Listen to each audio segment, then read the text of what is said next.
ஓம் ஷடத்வாதீத ரூபிண்யை நமக என்பதாகும். 6 அத்துவாக்களை கடந்த வடிவினள். அத்துவாக்கள் என்பது உபாசன முறையாகும், அதாவது வழிபாட்டு முறையாகும். அவை 6.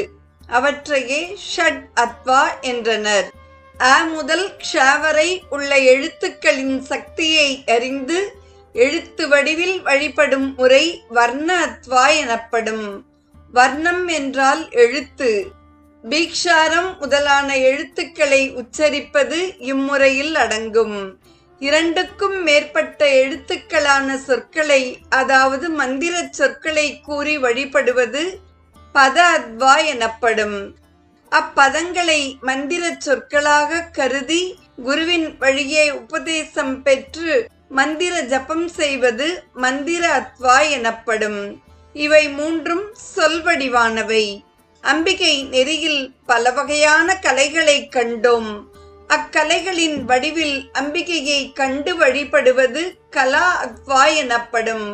அவளை கலாத்மிகா என்று வாக்தேவிகளும் வர்ணித்தனர். 36 தத்துவங்களிலும் தேவியை கண்டு வழிபடுவது தத்வ அத்வா எனப்படும். ஆகாச புவனம், வாயு புவனம், அக்னி புவனம், ஜலபுவனம், பூமி புவனம் போன்ற புவனங்களில் தேவியை கண்டு வழிபடுதல் புவன அத்வா எனப்படும்.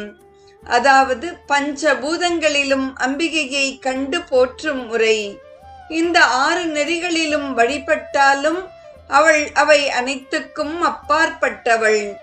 எனவே எவரும் எனது வழிபாட்டு முறையே உயர்ந்தது, உகந்தது என்று உரைக்க முடியாது.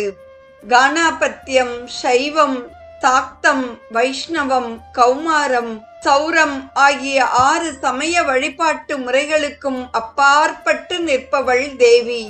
குறுகிய ஒரு வட்டத்துக்குள் தேவியை அடக்க இயலாது என்பதே இந்நாமத்தின் உட்கருத்தாக அமைகிறது.